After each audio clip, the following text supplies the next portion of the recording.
So the story behind Matter of Time, there's a big old story behind this. So basically, I rented this movie called Letters to the President. And me and Wood were always, every time, that's how me and Wood bonded, man. We came up and we'd start talking about conspiracy theory stuff. And we would just, I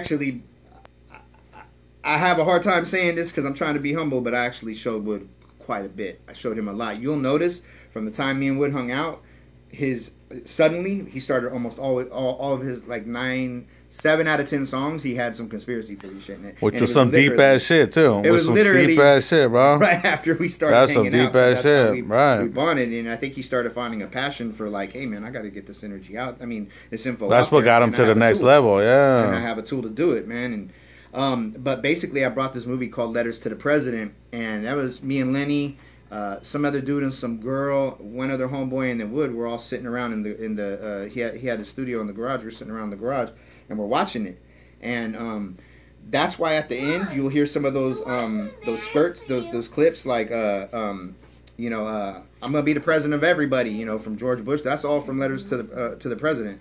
And then we watched that and he goes, Storm, come here, man, and he played for me some verses in the beat that he had for that song, basically, for Matter of Time. And then he was like, okay, now we're going to rewatch this movie. He made us, me, him, and Lenny, rewatch the whole freaking movie. And then we would go, right there, we like that. Right there, we like that. And we just started taking like 7 or 8. We'd record where the timing was on the VCR, because it was a VCR tape. Wasn't it? You old fuckers.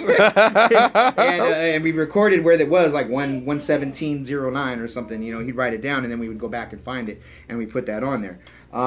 And then what's even more funny, or after that, is let's see if I'm gonna make sure I'm not forgetting everything here. Is me and him did a song called "Misery." Now I have the original track, the unreleased track that has nothing but Letters to the President for the last verse. Then me and Wood did a song called "Misery," and because I was trying to do a song called "Lonely Life of Killers," but we couldn't get the beat. And so he tried to give me another beat to do it to. So I kind of forced those verses onto Misery. And then the second verse for Misery, I had to write right there in the studio because I already had the first verse for Lonely Life of Killers. And then he did the third verse, which was blatantly, I make to see this world for what it is. I have that unreleased track, which I was going to play for you. Oh, shit. So you can hear it for Misery. I think everybody wants to hear it. And then he took Misery's last verse, and then he put that on A Matter of Time. But that one came out at what, NE7, right? Yeah.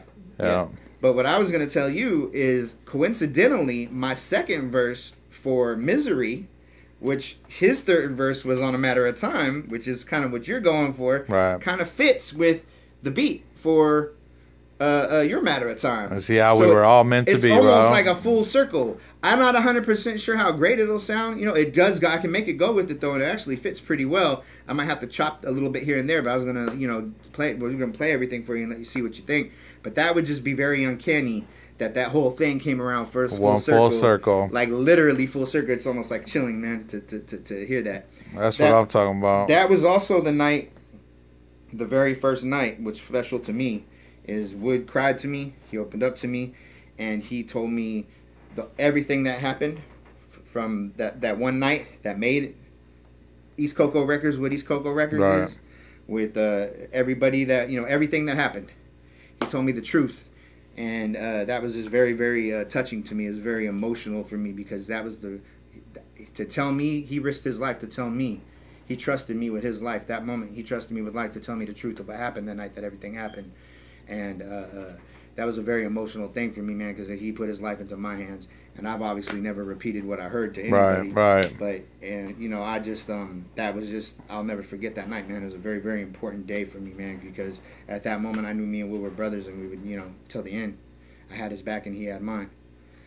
That's what I'm talking about. One full circle. T-Loke, Little D, Storm, Matter of Time Part 2, coming soon. Yeah, boy.